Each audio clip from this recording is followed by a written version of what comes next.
Magandang hapon sa inyo lahat, mga kaibigan. We requested for this meeting with you, with the press, precisely because we've been receiving reports since the time we had the meeting this morning at 4 o'clock, when we advised that we were concerned, gravely concerned, about the results that are coming out in the unofficial count of the PPCRB and the COMELEC. And we mentioned that we cannot agree to a situation where there have been a series of degradation about the votes of Senator Marcos, almost identical to a situation that happened to our friend right now, a transparency advocate, an electoral watchdog, Congressman Glenn Chong, former congressman of Biliran, and who has been in the forefront of discussions as well as debates regarding automated elections in this country. And we requested him to give us his own experience regarding this particular activity, because we noticed in the latest counts of the unofficial canvas of results for the vice presidential race, that there have been a number of discrepancies. Aside from what we mentioned this morning regarding the degradation of Senator Marcos's votes while we were asleep. So we were requesting Congressman Chong to give us an advisory regarding this particular experience and regarding what he has noticed in the results that have been issued so far in the unofficial tally. And might I add that the NAMPREL just came out in the press conference with the notice that according to them, the numbers do not tally. So we'll request Congressman Chong to give us this particular briefing.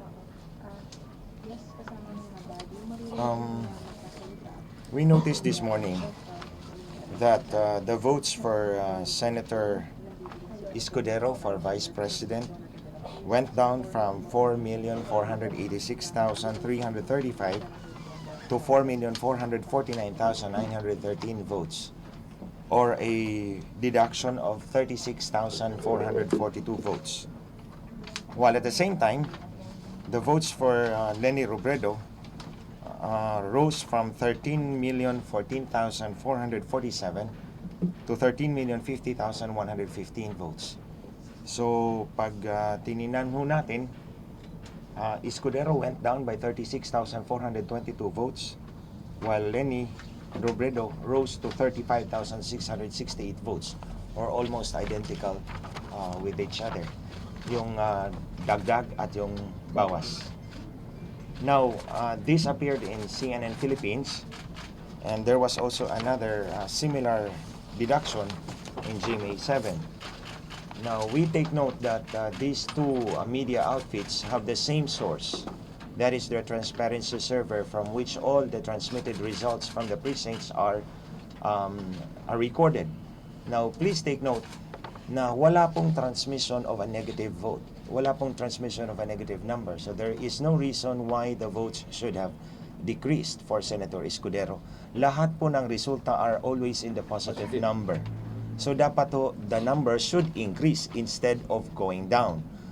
We know that I was aware that GMA7 has already issued an apology. Of course, that is not probably the mistake of GMA7, but to take it is very coincidental that dalawang media outfits, respected media outfits, would have committed the same mistake. And remember that they only have one source, that is their transparency server. Therefore, the mistake could be traced to the transparency server. Nandun yung problema. And not with the reporting of GMA or CNN Philippines.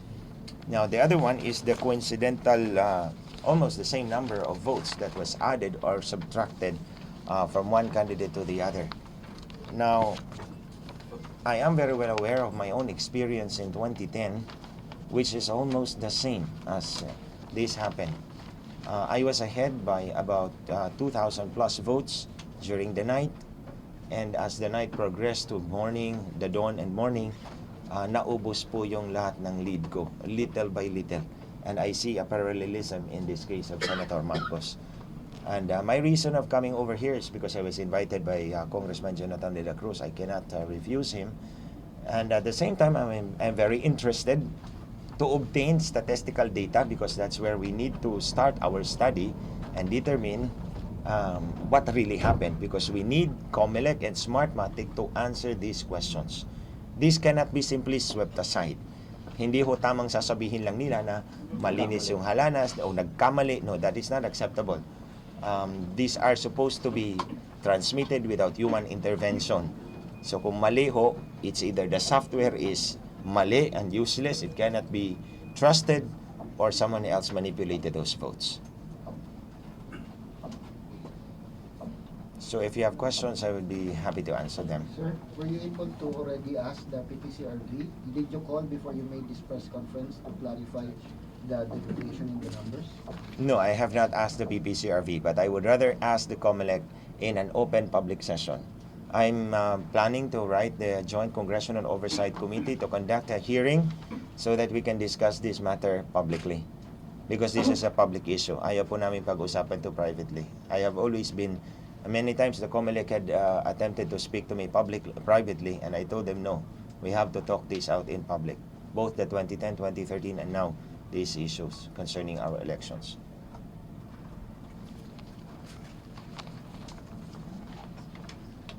Any question? So what do you mean by this? Are you saying that there was actually some form of a dagdag bawas or a cheating that happened?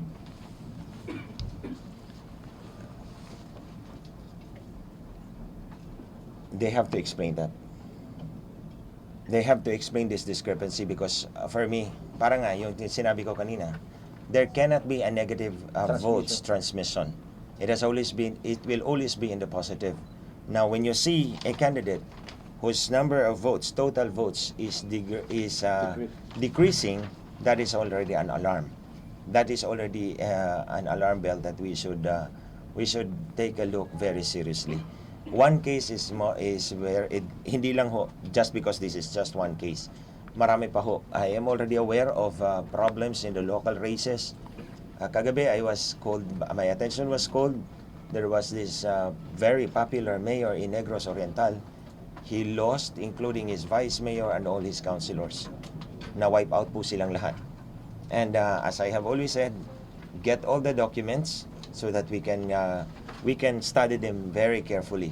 And panawagan ko na lang po sa mga politikong gustong mag-investigate, you get the audit log from the precinct, you get the audit log from the Municipal Board of Canvassers, you get the statistical report and also the transmission reports so that we will be able to cross-match them. That's also the same suggestion I made to Congressman De La Cruz in the case of Senator Marcos. Jonathan, have you already made some calculations? Because mga 90% na po yung nabibilang sa unofficial. Do you still have the numbers to win the vice presidency, sir? We are certain that we, after all of these things, we will emerge victorious. We are very certain of that. As we mentioned in the 4 o'clock this morning meeting with you, the SWS itself, the exit polls, as well as the exit polls of other transparency groups, have actually confirmed that our own internal polling, our internal exit poll shows that as of last night, we were getting 34.9% of the votes as compared with Congresswoman Leni Robredo's 32.2%. So we are certain that once the official canvass continues, we will be emerging victorious. And that is the reason why this morning we requested already, and we are reiterating our request for the COMELEC to, number one, already put an end to this unofficial canvass, precisely because what we don't want to happen is there will be a conflict between what's coming out in the unofficial canvass and the official canvass that will be conducted later on by the National Board of Canvassers. The other thing that we had requested the COMELEC early on, is for them to please identify the areas. Kung maaari po, bigay nila sa atin yung mga probinsya at saka munisipyo o cities na kung saan nanggagaling itong mga botong na ilalagay sa transparency server. Because what we don't want to happen is magkakaroon ng mga double count. Hindi natin alam kung saan nanggagaling yung mga yun eh. They should have identified this. And we are requesting that they now identify these things on a per disclosure basis. Because from 5 o'clock at the end of the voting yesterday up to 10 o'clock, the Senator Marcos's numbers were increasing.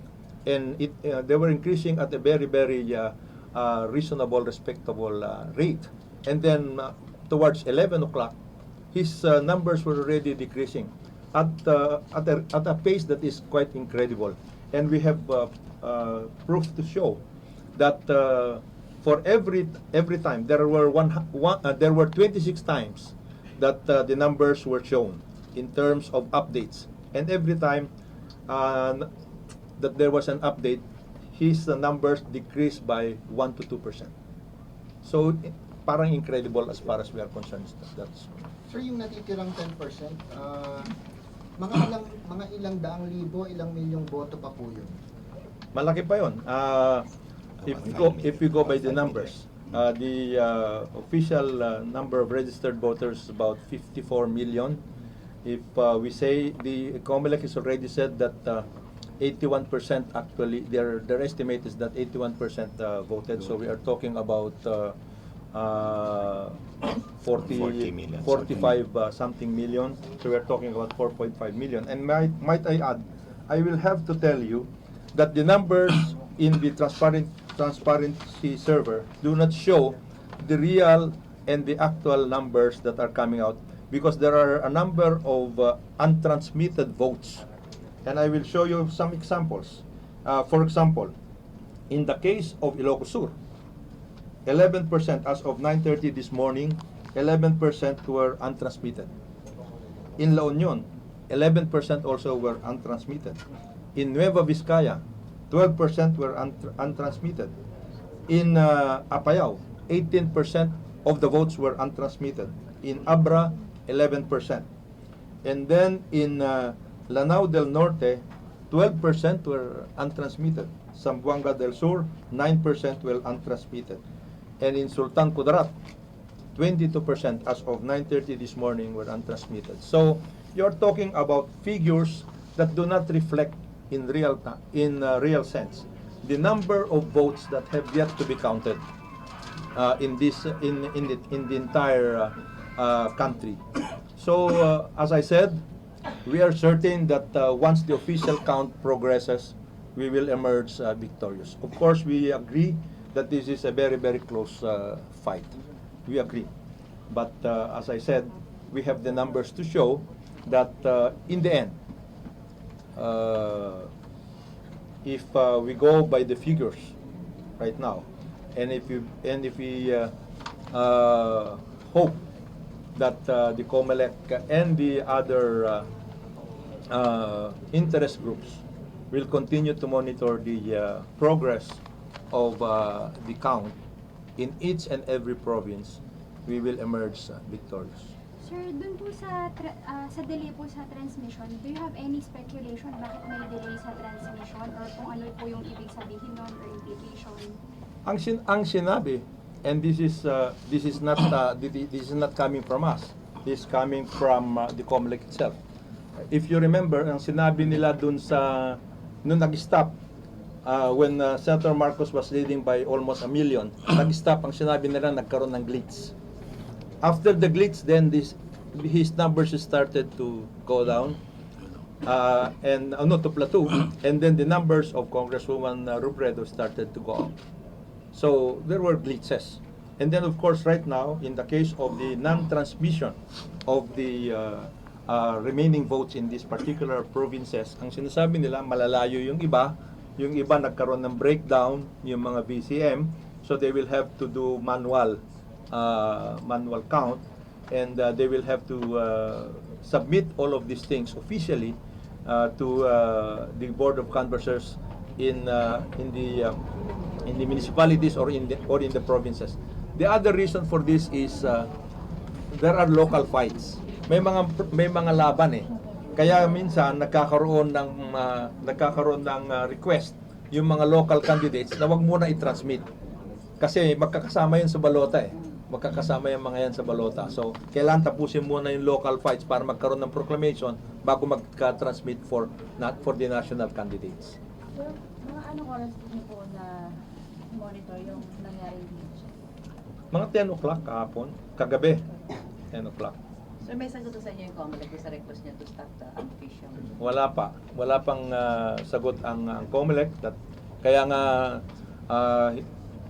kami humihingi ulit ng tulong sa COMELEC at saka sa ating mga kaibigan, lalong-lalo na sa mga kaibigan natin sa media, na kung maaari ay matanong din ang COMELEC at malaman, ibigay, unang-una, kung maaari ibigay nila kung saan nanggagaling yung mga boto.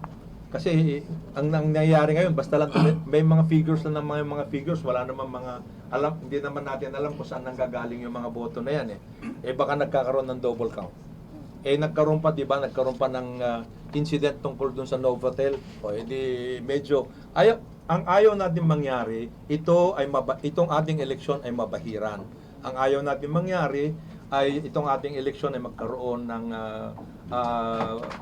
hindi magandang halimbawa para sa ating bayan. At lalong-lalo na ngayon, napakahigpit itong laban na ito. At sana nga ay magkaisa tayo para ayusin na mabuti itong resulta officially ng canvas. Ito nga kailangan din makipag-usap sa inyo sapagkat dito nga sa nangyari nga parang halos dagdag bawas ito. At lalo ngayon kami nababahala sapagkat si Senator Escudero ay nag-concede. Kaya baka mamaya ito naman parang ano lang namin, hindi naman haka-haka kundi concern. We are gravely concerned that with the conceding of Senator Escudero, his votes may even be used just like what happened in this particular update. Kasi di ba nagkaroon ng halos dagdag bawas yung sinasabi ni Congressman Chong. Let me just add something on the exit poll. Everywhere I go around the country over the last several months, I have actually encouraged the people to conduct their own local exit polls, especially if they have reasons to believe that the elections are going to be cheated. Now, on a nationwide scale, we have partnered with the Coalition of Clean Air Advocates of the Philippines, or CCAAP, at gumawa po kami ng Mata sa Balota campaign, and we made our own exit poll covering 200,000 respondents in 18,000 precincts across the country. That's 200,000 respondents in 18,000 precincts across the country, randomly chosen and according to the methodology that was provided to us by the team of Professor Lex Muga of the University of the Philippines. Sila po ang gumawa ng methodology ng exit poll, and CCAAP carried it out yesterday until today. Now, it appears that for the Vice President, Senator Marcos got 35.4%, while Congresswoman Robredo got 22.2%. So, ito po yun. And if you're going to check, it's at matasabalota.com. Nandun po yung details of the results of the exit poll, and I invite your attention to that. Now, yung tanong po kanina about the transmission, bakit may mga transmission pa pong may mga presinto pa pong hindi nakakapag-transmit, we actually expected the transmission rate to go down further. In 2010, the transmission failure was at 9%, or about 6,470 precincts more or less across the country. Then in 2013, it went up to 23%, or about 17,940 precincts more or less across the country. Now in 2016, we actually expected a lower transmission rate.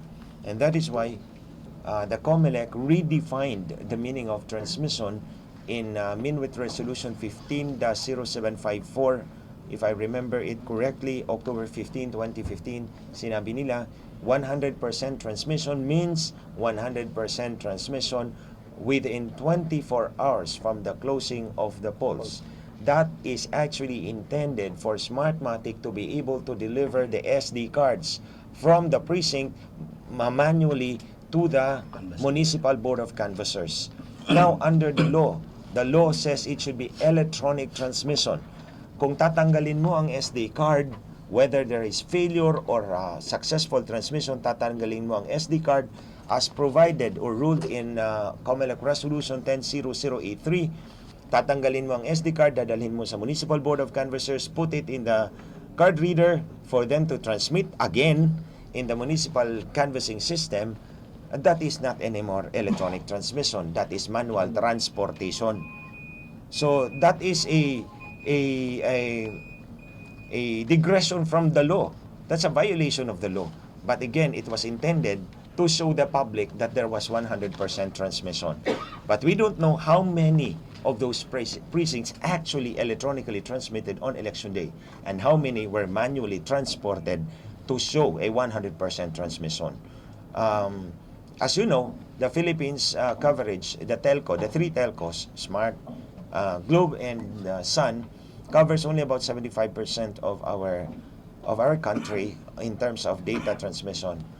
Now, that is why they need to buy 5,000 more begans or broadband global area network to cover those areas na wala pong coverage ang ating telcos. Now, I don't know how Smartmatic handled the usage of the began because in many cases, hindi ho sapat yung 5,000. Marami hong pumapalyad dyan. So that is why hindi pa ho makumpleto yung transmission ngayon. Aside from that, of course, yung mga sinabi ni Congressman Jonathan Dela Cruz na there are other reasons why transmission is delayed. But there are also reasons why, but the reasons other than those he said are hindi talaga nakapag-transmit yung makina. Sir Jonathan or Attorney Amor, sir, by your calculations, Senator Marcos will win by how much number of votes? If I may, right now we are continuing with our count based on the certificate of canvass, and we have already reported canvass of more than 23% of all the certificates of canvass. And as we are talking, I think Senator Marcos is leading by about 800,000 votes. This is why, this morning, we urged COMELEC to stop all the quick counts and the unofficial counts because of the close fight in the vice presidential position. The presidential position might not be affected by whatever the results of the unofficial count is, because directly it will be headed towards that direction, that Mayor Duterte will win this election as president. No? But in the case of the vice president, the race is tight. No? And therefore, if these entities will be allowed to finish and complete their quick counts, and it so happened that the official results will be different from the quick counts, then we will have a problem, and this will sow a lot of confusion and intrigues, no, as to who between COMELEC and the different quick count companies is correct, no. So to answer your question, admittedly, Senator Marcos will win not by a very convincing margin. We are cognizant of that, but we are certain, based on the early reports that we are receiving from the field, that he will certainly win this election. I cannot just give you the figure because our people are still on the ground. Mind you, the basis of our count upstairs is on the certificate of canvass, no?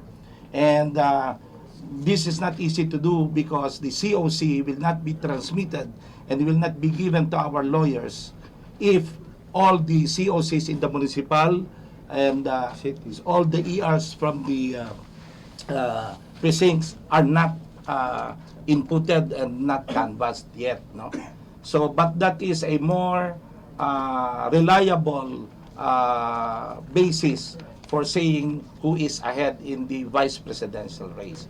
It's going on right now. You are all free to look at it, take a look at it, because what we're doing there is quite official. Our lawyers took pictures of the votes for the vice president, send it to us through MMS, texted it to us through MMS, and then they get a copy of the certificate of canvass and mail it by courier. We have received some already. As I've said, we're in about more than 23% in our count based on the certificate of canvass. Thank you. Thank you. Thank you very much. Thank you very much.